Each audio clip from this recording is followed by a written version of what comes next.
اور ہم سب کو حدیث یاد ہے بچپن سے، من غشنا فلیس منا، اللہ کے رسول مکرم علیہ السلام نے فرمایا جس نے ہمیں دھوکہ دیا وہ ہمیں سے نہیں، جس نے ہمیں یعنی مسلمانوں کو دھوکہ دیا وہ مسلمانوں میں سے نہیں۔ کلمہ پڑھنے والا مسلمان تو مانیں گے اس کو، مگر حقیقی مسلمان نہیں۔ جس نے مسلمانوں کو دھوکہ دیا وہ ہم میں سے نہیں ہے، وہ گویا کہ مسلمانوں کے طرز عمل پر نہیں ہے۔ کیسے کیسے دھوکہ ہوتا ہے ہمارے یہاں؟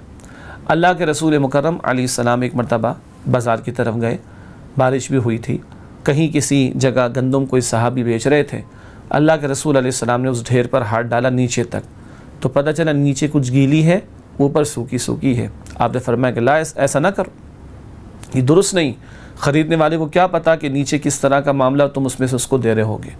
اللہ کے رسول علیہ السلام نے اس پر بھی توجہ دلائی، ٹھیک ہے۔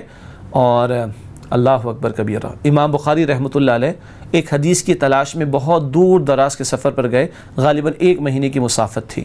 پتہ چلا کہ ایک فلاں حدیث جو ان کو معلوم تھی مگر وہ ایک فلاں چین سے ملنے والی تھی، چین جو حدیث کے راویوں کی ایک چین ہوتی ہے، تفصیل طلب بات ہے، تفصیل میں اس وقت نہیں جا رہا۔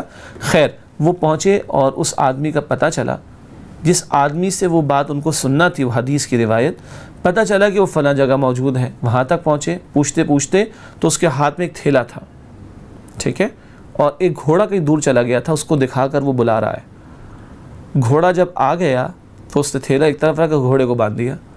امام بخاری رحمۃ اللہ علیہ نے دیکھا کہ وہ تھیلا خالی ہے، انہوں نے وہیں سے اپنے اونٹ کو موڑ لیا اور واپس چلے گئے۔ اس شخص کا اعتبار نہیں کیا جا سکتا جس نے خالی ایک تھیلا دکھا کر گھوڑے کو بلانے کی کوشش کی۔ رسول اللہ علیہ السلام کی بات کے بیان میں چاہے روایت کا ایک اور پہلو یا ایک اور چین میرے سامنے آ جاتی، اس پر اعتبار نہیں کیا جا سکتا۔ امام بخاری رحمۃ اللہ علیہ وہیں سے مڑ گئے۔ آج ہمارا حال کیا ہے؟ ہم تو اپنے بچوں کو جھوٹے دلاسے دے کر بھی کبھی چپ کرا رہے ہوتے ہیں۔ مت جھوٹ بولیں، سچ بولیں، جو حقیقت ہو بیان کرنا ہے۔ جھوٹ کیوں بولیں آخر؟ دھوکہ اپنے بچوں کو ہم کیوں دیں آخر؟ ٹھیک ہے، ہمارے معاشرے میں ہم دیکھتے ہیں کہ ہم سیمپل کچھ دیتے ہیں، اس میں جھوٹ بھی آتا ہے، وعدہ خلافی بھی، دھوکہ بھی آتا ہے۔ سیمپل کچھ دکھاتے ہیں، اپروو کراتے ہیں، سپلائی کچھ اور کیا جاتا ہے۔ دھوکہ نہیں، چیٹنگ، اور کیا ہے یہ آخر؟ اشتہار میں ایک پروڈکٹ بڑا خوبصورت اور بڑا زبردست کر کے دکھایا جا رہا ہے نا، اور پھر اشتہار میں لکھا جاتا ہے as seen on T V, ایسے ہی لکھا جاتا ہے نا، اور جب وہ پروڈکٹ آپ اور میں منگواتے ہیں یا پرچیز کرتے ہیں تو زمین آسمان کا فرق ہوتا ہے۔ ایک پروڈکٹ کے ایڈورٹیزمنٹ میں 10 فیچرز لکھے ہوئے ہیں، یہ فیچر ہے، یہ خصوصیت، یہ خصوصیت، یہ خصوصیت، یہ خصوصیت، اور اس کے اندر نہیں، دھوکہ نہیں تو اور آخر کیا ہے؟ کسی پروڈکٹ کے بارے میں زمین آسمان کے قلابے ملا دیے کے تعریف کے اندر، اور ایک چھوٹا سا نوٹ جو نظر کسی کو نہیں آتا، شرائط اپلائی ہوتی ہیں، کنڈیشنز اپلائی۔ یہ دھوکہ نہیں؟ کیا کریں آخر ہم؟ تو دھوکے کی بہت ساری شکلیں صورتیں ہو سکتی ہیں، میں نے 2-3 آپ کے سامنے رکھی، باقی آپ قیاس کیجئے، مگر یہ دھوکہ ہے کیا؟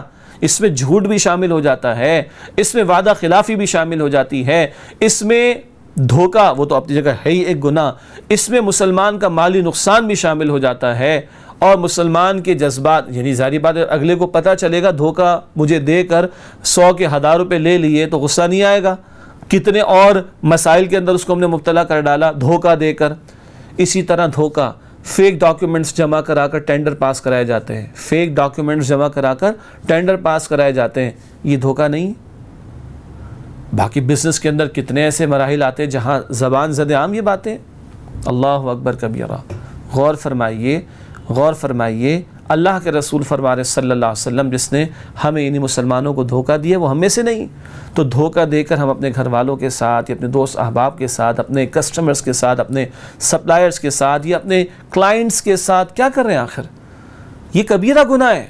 اس میں جھوٹ جیسے میں نے کہا آتا ہے، وعدہ خلافی بھی آتی ہے، خیانت بھی کبھی آ جاتی ہے، ٹھیک ہے، اس میں مسلمان کی عزت سے کھیلنا بھی کبھی آ جائے گا، یا اس کے مال کا نقصان کم از کم وہ اس میں آ جائے گا۔ اگین پھر یہ دھوکہ دینا کئی گناہوں کا پلندہ اور مجموعہ بن جاتا ہے۔ سبسکرائب کیجئے ہمارے چینل اور دبائیے بیل کا آئیکن تاکہ آپ کو ریگولر نوٹیفیکیشن اپڈیٹس مل سکے۔